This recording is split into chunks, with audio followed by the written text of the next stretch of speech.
Hello दोस्तों, कैसे हो आप सब। इस वीडियो में हम बात करेंगे परीक्षा धाम पब्लिकेशन की मध्य प्रदेश पटवारी परीक्षा हेतु पंचायती राज एवं ग्रामीण अर्थव्यवस्था से संबंधित पुस्तक में से सेट 7 की, जो कि पिछले वर्षों के प्रश्न पत्र में आए हुए प्रश्नों एवं करंट अफेयर के इनपुट से मिलाकर बना हुआ है। तो दोस्तों चलिए शुरुआत करते हैं प्रश्न क्रमांक 1 से। हाल ही में जल संरक्षण के कार्य हेतु प्रधानमंत्री ने छतरपुर की किस बालिका को जल सहेली के नाम से संबोधित किया है? तो दोस्तों यहाँ पर आंसर है option number B, Babita Rajput को माननीय प्रधानमंत्री जी ने जल सहेली के नाम से संबोधित किया है। प्रश्न क्रमांक 2, सामान्य रूप में स्वयं सहायता समूह का मुख्य उद्देश्य क्या है? तो दोस्तों यहाँ पर स्वयं सहायता समूह अर्थात SHG, जिसको हम इंग्लिश में सेल्फ हेल्प ग्रुप कहते हैं, का मुख्य उद्देश्य समूहों को माइक्रो फाइनेंस अर्थात सूक्ष्म वित्त की सहायता प्रदान करना है। दोस्तों पिछले सेट में हमने देखा था कि सूक्ष्म वित्त का रेगुलेशन कौन करता है? RBI करता है। तो दोस्तों यहाँ पर जो आंसर शीट में आंसर दिया हुआ था इस प्रश्न का वह गलत था। मैंने उस वीडियो में पिन कमेंट के माध्यम से आपको सही आंसर बताया हुआ है, तो आप चेक कर सकते हैं। प्रश्न क्रमांक 3, मध्य प्रदेश किसान कल्याण योजना में सरकार द्वारा कितनी राशि का प्रावधान किया गया है? तो दोस्तों यहाँ पर ऑप्शन नंबर ए 4,000 रुपए का प्रावधान राज्य सरकार द्वारा किया गया है। प्रश्न क्रमांक 4, स्वर्ण जयंती ग्राम स्वरोजगार योजना में निम्न को स्थापित करके कार्यान्वित करने की परिकल्पना की गई है।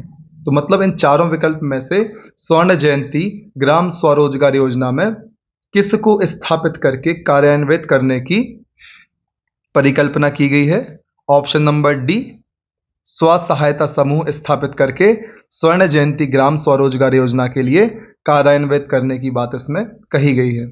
प्रश्न क्रमांक 5, भारत सरकार ने फसल बीमा विधेयक और फसल बीमा की एक आदर्श योजना को कब आरंभ करने का निर्णय लिया था?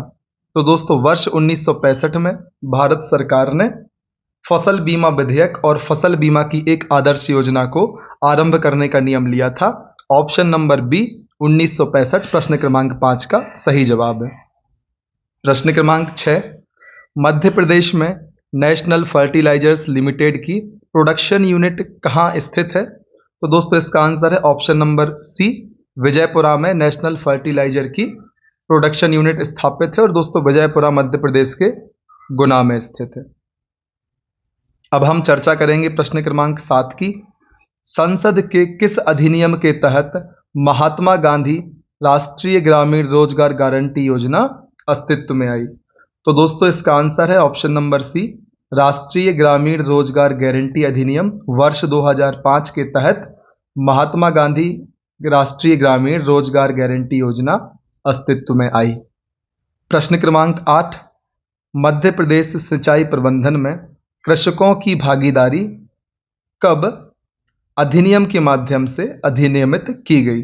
तो दोस्तों इसका आंसर है ऑप्शन नंबर बी, 1999 में मध्य प्रदेश में सिंचाई प्रबंधन में कृषकों की भागीदारी अधिनियम में अधिनियमित की गई थी।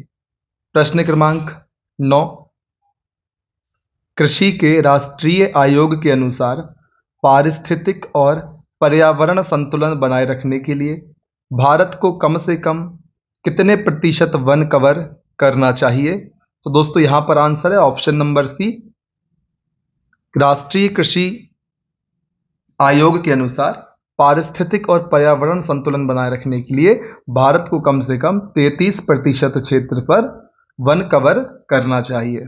प्रश्न क्रमांक 10, मध्य प्रदेश में निम्नलिखित में से कौन सी सहायता मुख्यमंत्री मजदूर सुरक्षा योजना के अंतर्गत भूमिहीन कृषकों श्रमिकों के लिए उपलब्ध नहीं है? तो दोस्तों यहाँ पर श्रमिकों के पात्र बच्चों के लिए छात्रवृत्ति यह प्रावधान किया गया है, विवाह के व्यय की भी व्यवस्था की गई है, चिकित्सा व्यय की व्यवस्था की गई है। दोस्तों इस प्रश्न में नहीं पूछा गया था, तो ऑप्शन नंबर डी यहाँ पर टीवी और फ्रिज आदि खरीदने के लिए खर्च की व्यवस्था नहीं की गई है। किसमें? मुख्यमंत्री मजदूर सुरक्षा योजना में। प्रश्न क्रमांक 11, मनरेगा के बारे में जानकारी देने के लिए इनमें से किसे एकल विंडो नॉलेज रिसोर्स सेंटर के रूप में परिकल्पित किया गया है? तो दोस्तों, भारत निर्माण सेवा केंद्र के लिए मनरेगा के बारे में जानकारी देने के लिए एकल विंडो नॉलेज रिसोर्स सेंटर के रूप में परिकल्पित किया गया है। प्रश्न क्रमांक 12, Indian journal of agriculture sciences को कौन प्रकाशित करता है? तो दोस्तों, Indian council of agriculture research अर्थात ICAR Indian journal of agriculture sciences को प्रकाशित करता है। दोस्तों, आपके प्रश्न में ICAR का फुल फॉर्म भी पूछ सकते हैं और यहां प्रश्न क्रमांक 12 का आंसर भी ऑप्शन नंबर ए ICAR ही है। प्रश्न क्रमांक 13, मध्य प्रदेश में स्थापित फूड पार्क का प्राथमिक उद्देश्य क्या है? तो दोस्तों, फूड पार्क का प्राथमिक उद्देश्य है खाद्य प्रसंस्करण या फूड प्रोसेसिंग को बढ़ाना। प्रश्न क्रमांक 14, मध्य प्रदेश में निम्नलिखित में से किस जिले में कृषि पर निर्भर कामगारों का उच्चतम प्रतिशत है? तो दोस्तों, अलीराजपुर जिले में कृषि पर निर्भर कामगारों का संपूर्ण मध्य प्रदेश में सर्वाधिक प्रतिशत है। प्रश्न क्रमांक 15, किस देश के सहयोग से मध्य प्रदेश में कृषि महिला MAPWA परियोजना के तहत महिला किसानों को प्रशिक्षण देने के लिए एक योजना कार्यान्वित की जा रही है? तो दोस्तों, यहां पर ऑप्शन नंबर बी डेनमार्क के सहयोग से यह योजना कार्यान्वित की जा रही है। प्रश्न क्रमांक 16, निम्नलिखित में से कौन सा राज्य चावल का सबसे बड़ा उत्पादक राज्य है? तो दोस्तों, पश्चिम बंगाल चावल का सबसे बड़ा उत्पादक राज्य है भारत में, है ना। प्रश्न क्रमांक 17, 12वीं पंचवर्षीय योजना का लक्ष्य कृषि क्षेत्र में कितने प्रतिशत की वृद्धि करना था? ऑप्शन नंबर सी 4% की वृद्धि का लक्ष्य 12वीं पंचवर्षीय योजना में एग्रीकल्चर सेक्टर के लिए रखा गया था। प्रश्न क्रमांक 18, जून खालिस्तान के 5वें दिन रियो डी जेनेरियो में हस्ताक्षरित जैव विविधता अर्थात बायोडायवर्सिटी पर संयुक्त राष्ट्र सम्मेलन का एक पक्ष भारत है। तो दोस्तों, इसका आंसर है ऑप्शन नंबर सी 1992। प्रश्न क्रमांक 19, खालिस्तान एक ही क्षेत्र पर एक साथ 2 या 2 से अधिक फसलों की खेती है। तो दोस्तों, अंतर फसलीकरण कहते हैं हम इसको, अर्थात अंतर फसलीकरण एक ही क्षेत्र पर एक साथ 2 या 2 से अधिक फसलों की खेती है। प्रश्न क्रमांक 20 को अब हम देखते हैं, प्रधानमंत्री ग्राम सड़क योजना का शुभ आरंभ कब हुआ था? तो दोस्तों, इस योजना का शुभ आरंभ दिसंबर सन 2000 को हुआ था। ऑप्शन नंबर ए इस प्रश्न का सही जवाब है। दोस्तों, अब हम चर्चा करते हैं मनरेगा से संबंधित तथ्यों की।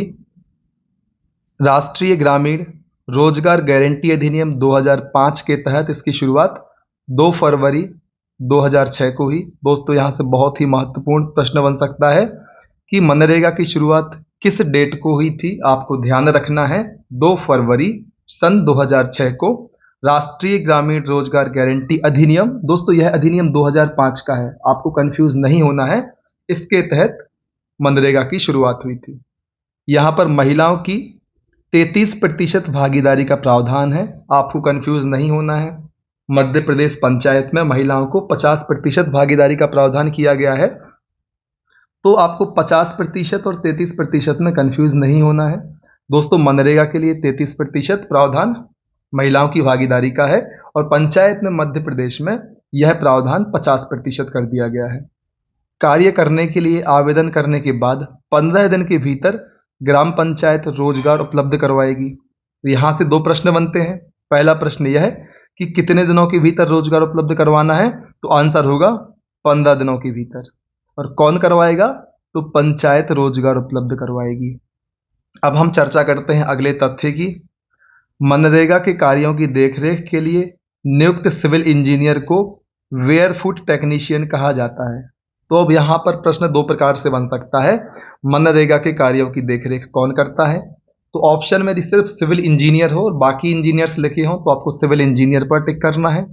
यदि आपके ऑप्शंस में option A civil engineer, option B barefoot technician, option C mechanical engineer, option D ठेकेदार, इस तरीके से यदि ऑप्शन आते हैं तो आपको फिर इन दोनों ऑप्शंस में से बेयरफुट टेक्नीशियन को टिक करना है।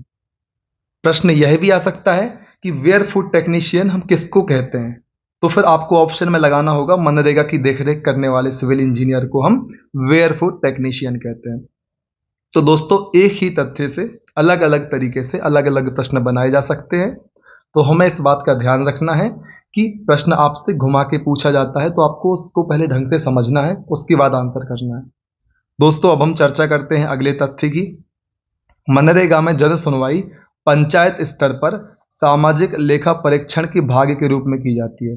तो यहां से प्रश्न बन सकता है कि जन सुनवाई पंचायत स्तर पर मनरेगा के संबंध में किस चीज का भाग है या किस प्रक्रिया का भाग है? तो जन सुनवाई यहां पर सामाजिक लेखा परीक्षण का भाग है। 2015 में मनरेगा के तहत उत्कृष्ट कार्य करने के लिए मध्य प्रदेश को 10वां राष्ट्रीय पुरस्कार प्रदान किया गया था। दोस्तों केंद्र सरकार ने 2022-23 बजट में मनरेगा के लिए 73,000 करोड़ रुपए की राशि आवंटित की है। मनरेगा के बारे में जानकारी देने के लिए एकल विंडो नॉलेज रिसोर्स सेंटर विकसित किए गए हैं। यहां से प्रश्न सीधे बन सकते हैं, मनरेगा के संबंध में जानकारी देने के लिए क्या विकसित किया गया है? तो आपको 4 विकल्पों में से एकल विंडो नॉलेज रिसोर्स सेंटर पर टिक करना है। यदि प्रश्न यह आता है कि एकल विंडो नॉलेज रिसोर्स सेंटर का संबंध कैसे है, तो आपको मनरेगा पर टिक करना है। अब हम चर्चा करते हैं अगले तथ्य की। दोस्तों मनरेगा में सबसे पहले बायोमेट्रिक सिस्टम को अपनाने वाला राज्य केरल है। आपको यह तथ्य भी ध्यान रखना है क्योंकि मध्य प्रदेश पटवारी या अन्य पेपर मध्य प्रदेश से संबंधित है। तो जिस व्यक्ति को आंसर पता नहीं होता वो सीधा एमपी टिक करता है, लेकिन यहां पर आपका मध्य प्रदेश आंसर गलत होगा क्योंकि मनरेगा में सबसे पहले बायोमेट्रिक सिस्टम अपनाने वाला राज्य था केरला। अब हम चर्चा करते हैं अगले तथ्य की। दोस्तों मनरेगा का क्रियान्वयन मध्य प्रदेश में मध्य प्रदेश राज्य रोजगार गारंटी परिषद को सौंपा गया है। यहां पर क्रियान्वयन से संबंधित प्रश्न यदि उठता है तो आपको आंसर करना है मनरेगा का क्रियान्वयन मध्य प्रदेश में मध्य प्रदेश राज्य रोजगार गारंटी परिषद करती है। अब हम देखेंगे मनरेगा के तहत मजदूरी का भुगतान 15 दिनों के भीतर अनिवार्य है। मनरेगा के तहत जॉब कार्ड की वैधता 5 वर्ष है। दोस्तों यहां से भी बहुत महत्वपूर्ण प्रश्न बनता है कि मनरेगा के तहत जो जॉब कार्ड प्रोवाइड किए जाएंगे उनकी वैधता कितने वर्ष है? तो दोस्तों उनकी वैधता 5 वर्ष है। आपको यह तथ्य भी बहुत आवश्यक रूप से ध्यान रखना है। तो दोस्तों इस वीडियो में इतना ही। अगले वीडियो में हम चर्चा करेंगे सेट 8 की। आपको यदि हमारे द्वारा बनाए जाने वाले वीडियोस आपके एग्जाम की तैयारी में किसी भी प्रकार की सहायता करते हैं तो कृपया अधिक से अधिक संख्या में हमारे वीडियोस को लाइक करें, ऐसे व्यक्तियों तक शेयर करें जिनको हमारे वीडियोस से उनकी तैयारी में सहायता प्राप्त हो सकती है।